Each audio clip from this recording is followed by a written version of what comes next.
여러분 안녕하세요. 오늘의 집중 탐구에 오신 것을 환영합니다. 오늘도 여러분의 지적 호기심을 완벽하게 채워줄 아주 묵직하고 흥미로운 자료들을 한가득 들고 왔습니다. 네, 오늘 책상 위에 쌓인 서류 두께가 정말 어마어마하네요. 맞아요. 오늘 우리가 해부해 볼 소스 자료들은요, 어디 흔한 뉴스 기사나 딱딱한 학술 논문이 아닙니다. 한 개인이 무려 10년이 넘는 세월 동안 거대한 시스템을 상대로 치열하게 벌여온 법적 투쟁의 생생한 흔적들입니다. 네, 저도 꼼꼼히 읽어봤는데 정말 감정이 이입되더라고요. 그렇죠. 저희 앞에 지금 방대한 분량의 민사소송 소장, 또 여러 심급의 법원 판결문들, 세무당국과 주고받은 그 건조한 정보공개 청구 회신서가 있고요. 그리고 무엇보다 읽는 내내 깊은 잔상을 남겼던 김춘구 씨의 자필 탄원서까지 겹겹이 쌓여 있습니다. 사실 이런 날것의 기록들을 교차 검증해보는 게 저희의 주특기잖아요. 맞습니다. 자, 이 내용을 하나씩 풀어보죠. 오늘의 미션은 바로 이겁니다. 막강한 국가의 조세행정 권력, 그리고 그 권력의 집행 과정에서 억울하게 모든 것을 잃었다고 주장하는 한 개인 사이에 복잡한 진실 공방을 명확하게 이해해보는 겁니다. 이 방대한 서류 뭉치들을 분석하면서 참 여러 가지 관점이 교차했습니다. 표면적으로 이 사건의 시작점을 보면 아주 전형적이고 복잡한 세금 분쟁처럼 보입니다. 하지만 그 이면에 깔린 사실관계들을 시계열로 쫙 재구성해보면 이건 단순히 누가 돈을 냈느냐 안 냈느냐의 차원을 완전히 넘어섭니다. 훨씬 더 깊은 구조적인 문제가 있다는 말씀이시죠? 네, 맞아요. 국가라는 거대한 행정 시스템이 작동하는 방식, 그리고 그 과정에서 발생한 아주 미세한 절차적 오류나 기계적인 법 집행이 평범한 개인의 삶을 어떤 궤도로 밀어넣을 수 있는지 보여주는 굉장히 입체적인 텍스트입니다. 오늘 우리는 감정에 치우치기보다는 철저하게 이 문서들이 가리키는 객관적인 사실과 시스템의 논리를 양쪽 모두의 시각에서 해부해 볼 겁니다. 좋은 접근입니다. 그럼 바로 이 모든 사건의 발단, 그 폭풍의 눈이었던 2012년으로 시계를 한번 되돌려 보겠습니다. 여러분이 해외에서 비즈니스를 개척하고 있다고 가정해보죠. 자료를 보면 김충구 씨는 당시 캄보디아에서 농장 운영 계약을 맺고 현지에 체류 중이었습니다. 네, 이국 땅에서 열심히 사업을 일구고 있었던 거죠. 그러다 2012년 8월 7일에 귀국을 하는데요. 전에 이 타임라인을 보면서 제 눈을 의심했습니다. 귀국을 딱 해보니 본인도 모르는 사이에 전 재산이 압류되어 있었던 겁니다. 국세청으로부터 종합소득세나 부가세 납부 통지서 같은 아주 기본적인 서류조차 구경도 못한 상태였는데 말이죠. 귀국 직후 맞닥뜨린 상황이 문서상으로 봐도 굉장히 급박하게 돌아갑니다. 귀국하고 불과 2달 남짓 지난 2012년 10월 24일 속초 경찰서에서 출두 통보가 날아옵니다. 갑자기 경찰서에서 부른 거군요. 네, 김충구 씨가 경찰서에 가서 확인한 서류의 내용은 충격적이었어요. 국세청이 그를 무려 6억 2,900만 원이라는 거액의 세금을 탈루한 혐의로 고발을 해둔 상태였던 겁니다. 와, 6억 원이 넘는 금액이요? 그렇죠. 이 고발을 근거로 수사와 재판이 정말 일사천리로 진행되었고 불과 몇 달 뒤인 2013년 1월에 그는 구속 수감됩니다. 최종적으로 법원은 그에게 5년의 실형과 벌금 5억 원이라는 아주 무거운 형을 선고하죠. 해외에서 사업하다 돌아왔는데 순식간에 5년 실형을 받는 탈세범이 된 거잖아요. 그런데 제가 당시 수사 기록, 그중에서도 검찰이 작성한 범죄 일람표를 뜯어보다가 도저히 앞뒤가 안 맞는 숫자들을 발견했습니다. 어떤 부분이었나요? 이 문서가 범죄 사실을 입증하는 핵심 증거일 텐데 정작 김충구 씨 본인 소유의 부동산 거래 내역은 빠져 있고 완전히 엉뚱한 기록들이 채워져 있더라고요. 여기서 정말 흥미로운 지점은 바로 그 공소장과 수사 기록에 나타난 노골적인 문서상의 모순입니다. 당시 북부지청에서 작성된 김충구 씨의 소유 구분 조서를 자세히 들여다보죠. 총 21건의 부동산 거래 내역이 리스트업되어 있습니다. 21건이요? 네. 그런데 상식적으로 탈세 혐의를 입증하려면 본인이 거래한 내역이 당연히 들어가야 하잖아요. 놀랍게도 정작 김충구 씨 본인 소유의 부동산 9건은 공소사실에서 쏙 빠져 있습니다. 아니 본인 걸 빼면 그 탈세 금액은 대체 어디서 나온 겁니까? 그 빈자리를 채운 건 본인 소유가 아닌 전혀 다른 부동산 12건이었습니다. 자신이 소유하지도 거래하지도 않은 이른바 유령 부동산들이 버젓이 그의 명의로 둔갑해서 탈세 범주의 뼈대가 되어버린 겁니다. 잠깐만요. 남의 부동산 거래를 막 끌어와서 이 사람의 탈세 액수로 묶었다는 건데 행정기관이나 수사기관이 이런 식의 문서 작성을 그냥 단순 실수로 했다고 보기엔 스케일이 너무 크지 않습니까? 원고 측인 김충구 씨도 그 부분을 강하게 지적하고 있죠. 이게 단순한 실수가 아니라 어떤 특정한 목적을 위해 의도적으로 맞춰진 숫자라고 주장합니다. 특정한 목적이요? 네. 원고가 주장하는 그 목적을 이해하려면 다시 숫자의 흐름을 좀 따라가 봐야 합니다. 당초 경찰 고발장에 적힌 탈세 금액이 6억 2,900만 원이라고 했잖아요. 네, 그랬죠. 그런데 수사 과정에서 수정된 과세 금액을 보면 약 5억 5천만 원 선으로 확 줄어듭니다. 거기서 끝이 아니잖아요. 그 기록을 보면 중간에 직권 취소된 금액이 있던데 이 개념을 좀 쉽게 풀어주실 수 있나요? 네, 직권 취소라는 건 쉽게 말해 과세관청, 즉 국세청 스스로가 이 세금 부과는 잘못되었거나 하자가 있네라고 인정하고 스스로 취소해버리는 걸 말합니다. 당시 기록을 보면 약 6,200만 원 정도의 부가세 등이 이런 식으로 직권 취소되었습니다. 아하, 그럼 계산을 한번 해보죠.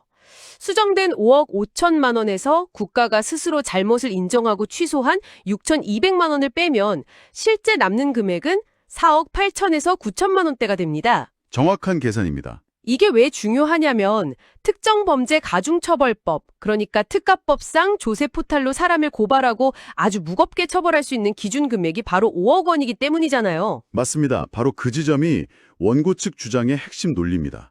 5억 원을 넘기지 않으면 단순 조세범으로 처리되거나 고발 요건 자체가 달라질 수 있는데 이 5억 원이라는 마지노선을 넘기기 위해 수사기관과 세무당국이 억지로 본인 소유도 아닌 유령 부동산 12건을 끼워 넣었다는 거죠. 무리하게 과세를 부풀렸다는 강력한 의혹 제기군요. 네. 반면 국가기관 입장에서는 당시 확보된 자료와 명의를 기준으로 통상적인 법 집행을 했다는 기록을 남겼습니다.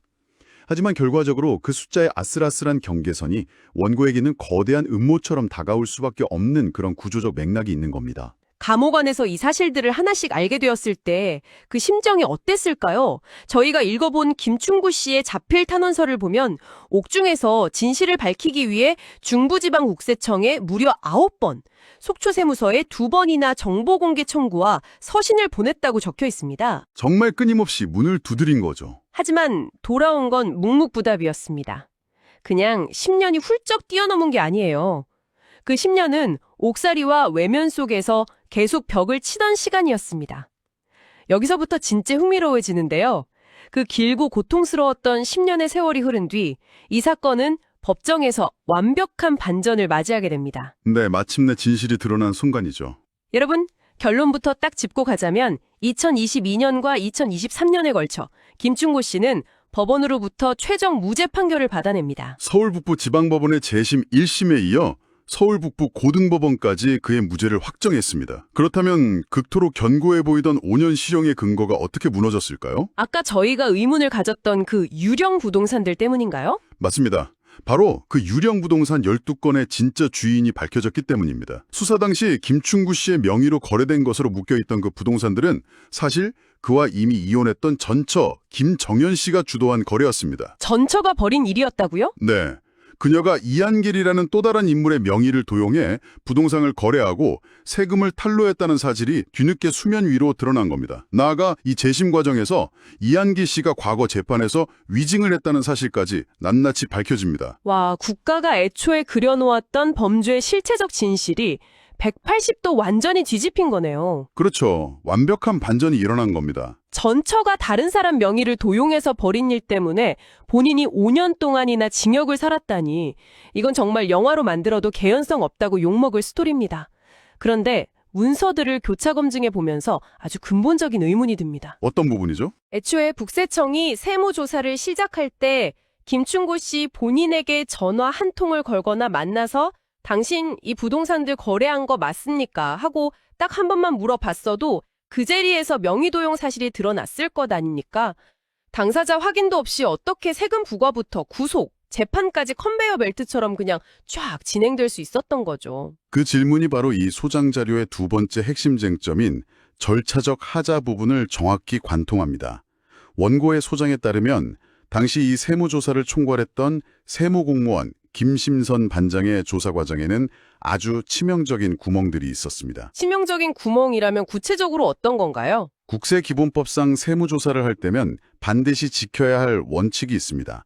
납세자 권리 현정을 교부해야 하고 조사에 대한 사전 통지를 해야 하며 무엇보다 당사자를 만나 진술을 듣는 대면 조사가 이루어져야 합니다. 가장 기본적인 인권보호 장치들이네요. 맞습니다. 하지만 원고는 이 모든 필수 절차가 철저히 무시되었다고 주장하고 있죠. 아예 대면 조사 자체가 없었다는 게 기록상으로도 확인이 되는 건가요?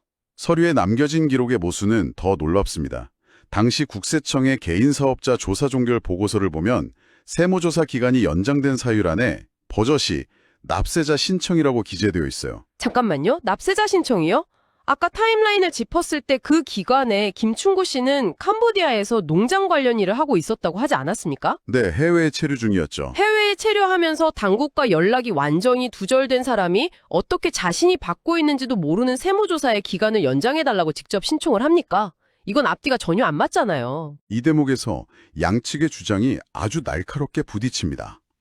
국세청 측은 당시 납세자와 연락이 닿지 않자 세무조사 통지서 등을 사진으로 찍어 문자로 발송하는 등 나름의 통지 의무를 다했다고 항변합니다. 문자로 보냈다고요? 네, 하지만 김춘구 씨 측은 문자를 받은 적도 없을 뿐더러 100번 양보해서 연락이 안 돼서 문자를 보낼 정도의 상황이었다면 어떻게 서류상에는 마치 납세자가 자발적으로 조사 연장을 신청한 것처럼 꾸며놓을 수 있느냐고 강하게 반문합니다. 듣고 보니 그러네요. 연락이 안 되는 사람이 연장 신청을 했다는 건 말이 안 되죠. 그래서 원고는 이를 단순한 행정착오가 아니라 실적이나 조기 종결을 위해 허위 공문서를 작성한 명백한 중과실이라고 지적하고 있는 겁니다. 상식의 렌즈로 보면 원고의 분노가 정말 10분 이해가 갑니다. 자, 어쨌든 10년의 사투 끝에 무죄가 확정되었습니다. 전처의 명의 도용도 밝혀졌고 당시 국가의 기소 내용이 틀렸다는 게 법적으로 깔끔하게 증명됐죠. 네, 법적으로는 완전한 명예회복을 한 셈이죠. 자료를 보면 이 억울한 옥살이에 대해 국가로부터 형사 보상금도 받았더라고요.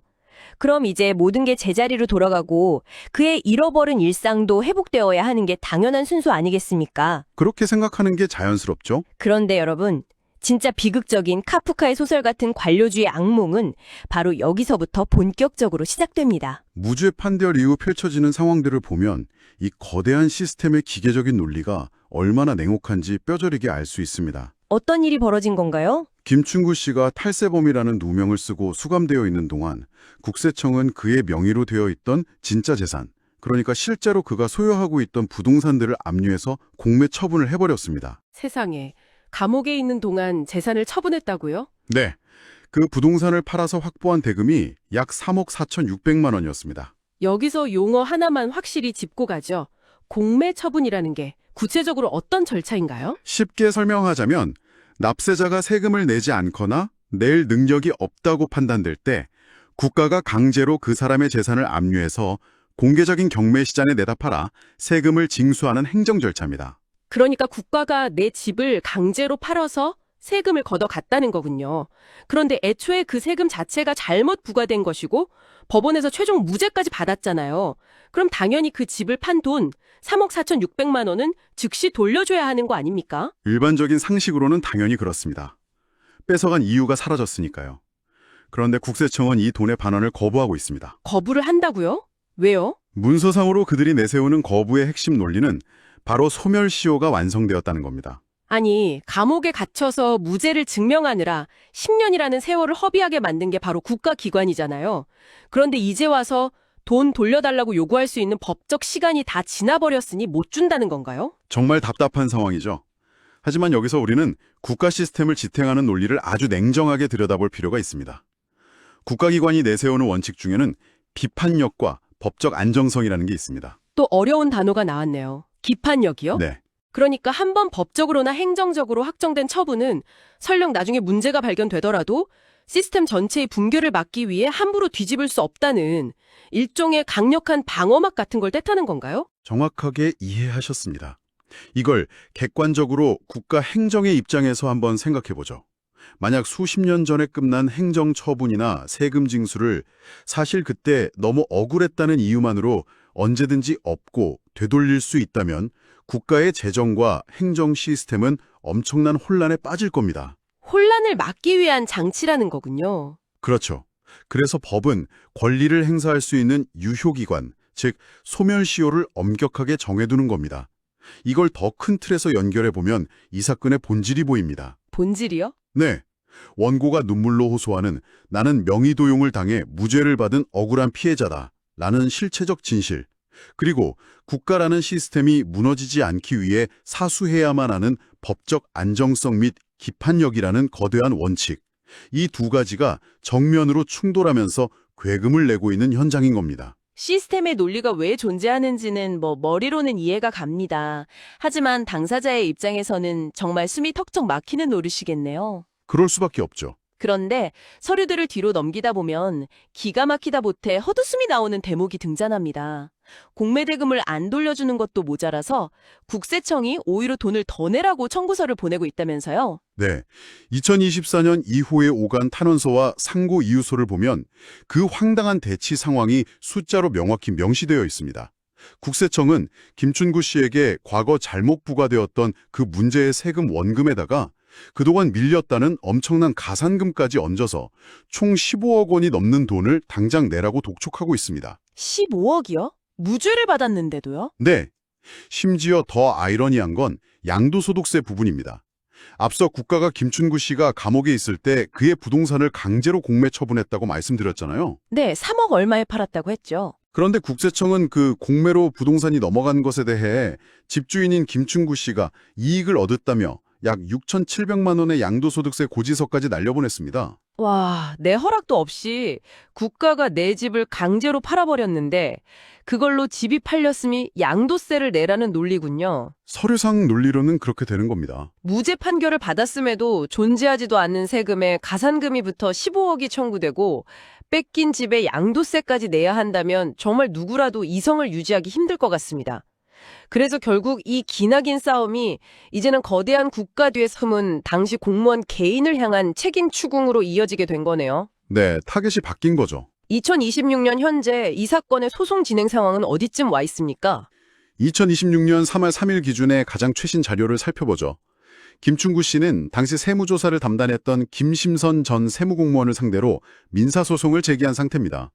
사건 번호 2025-1927. 소송의 명목은 뭔가요? 허위 공문서 작성 및 직무상의 중대한 과실에 따른 손해배상 청구입니다. 청구 금액은 일단 1,000만 원으로 되어 있는데요. 15억을 내라는데 1,000만 원 청구는 너무 적은 거 아닌가요? 이 금액은 실제 발생한 막대한 손해에 비하면 턱없이 적죠. 하지만 법률적으로는 우선 일부를 청구해서 상대방의 위법 행위를 법적으로 확정지으려는 일종의 상징적인 책임 추궁의 성격이 짙다고 볼 수 있습니다. 아, 징검다리 같은 거군요.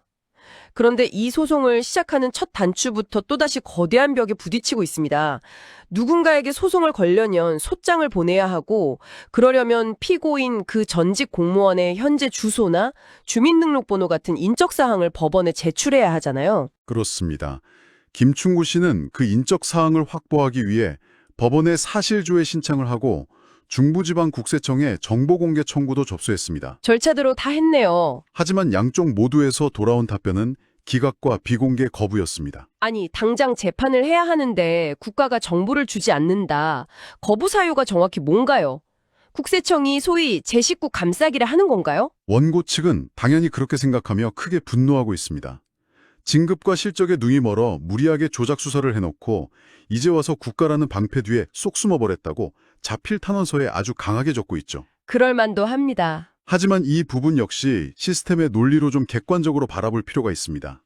자료에 첨부된 중부지방국세청의 2025년 3월 20일자 회신서를 보면 이들은 공공기관의 정보공개에 관한 법률을 근거로 들고 있습니다. 법에 명시가 되어 있다는 건가요? 네, 개인정보보호법에 따라 공무원의 개인 주소나 주민등록번호는 철저한 비공개 대상 정보라는 것이죠. 그러니까 시스템적으로 그 공무원이 밉든 곱든 법률상 내어줄 수 없다는 거군요. 맞습니다.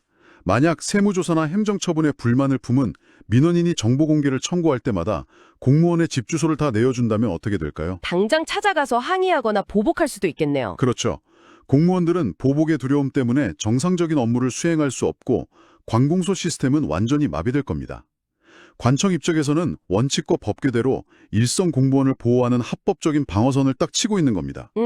양쪽 입장이 다 이해는 가네요. 하지만 모든 걸 잃은 억울한 피해자 입장에서는 자신을 파멸로 몰고 간 가해자를 눈앞에 두고도 투명한 유리벽에 주먹을 치고 있는 듯한 그런 엄청난 절망감을 느낄 수밖에 없는 답답한 대치 상황입니다. 서류 뭉치들을 한 장 한 장 넘기며 읽어 내려가다 보면 계란으로 바위치기를 하고 있다는 김충구 씨의 텍스트 너머 목소리가 제 귓가에 울리는 것 같습니다. 자, 그럼 이 모든 게 도대체 무슨 의미일까요?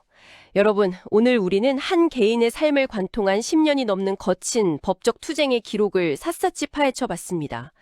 납세자로서 마땅히 보호받아야 할 권리가 무시되었을 때, 그리고 거대한 공권력이 집행되는 과정에서 발생한 아주 작은 절차적 하자가 눈덩이처럼 커졌을 때, 한 개인의 삶과 평범한 가정을 얼마나 무참히 산산조각 낼 수 있는지 똑똑히 확인했습니다. 정말 무서운 파급력이죠. 하지만 이 이야기에서 가장 씁쓸한 지점은 따로 있습니다. 10년의 기나긴 감옥 생활과 싸움 끝에 마침내 무죄라는 찬란한 진실을 얻어냈음에도 불구하고 억울하게 빼앗긴 재산을 되찾고 날마다 날아오는 부당한 세금 독촉을 멈추기 위해 국민이 스스로 또다시 복잡하고 막막한 민사소송의 굴레를 짊어지고 증명해내야 한다는 현실 말입니다. 전적으로 동의합니다. 사건의 모든 디테일들을 종합해 볼 때 이건 아주 중요한 질문을 던집니다. 서류 속에서 국가는 줄곧 소멸시효라는 법적 장치를 근거로 공매 대금 반환을 거부하고 있습니다. 법적 안정성을 위해서 말이죠. 네, 법적 안정성이라는 대의를 위해 만든 소멸시효라는 제도. 하지만 여러분, 만약 국가 권력 스스로가 만든 명백한 행정 오류나 치명적인 과실을 덮는데 이 제도가 절대 뚫리지 않는 무적의 방패로 사용된다면 어떨까요? 국가의 중대한 실수로 인해 억울한 국민의 눈과 귀가 가려져 감옥에 맞춰 있던 그 억울한 시간 동안에도 권리를 되찾고 정의를 요구할 수 있는 시간의 타이머는 과연 한치의 자비 없이 무조건 멈추지 않고 흘러가야만 하는 것일까요? 묵직하고도 날카로운 화두네요. 시효라는 시간의 벽이 과연 정의를 가로막는 정당한 이유가 될 수 있을지, 그리고 기계적인 시스템의 논리가 어디까지 인간의 삶을 포용해야 하는지, 여러분도 오늘 하루 이 무거운 질문을 곰곰이 곱씹어 보셨으면 좋겠습니다. 많은 생각을 남기는 사건입니다. 김충구 씨가 제기한 이 손해배상 재판의 결과가 앞으로 어떻게 흘러갈지, 그리고 그 견고한 국가 시스템은 과연 어떤 최종 대답을 내놓을지 저희도 계속해서 자료를 추적하며 지켜보겠습니다. 오늘의 집중 탐구는 여기까지입니다. 다음 시간에도 여러분의 통찰력을 넓혀줄 새롭고 흥미로운 자료를 들고 돌아오겠습니다. 함께해 주신 여러분, 감사합니다.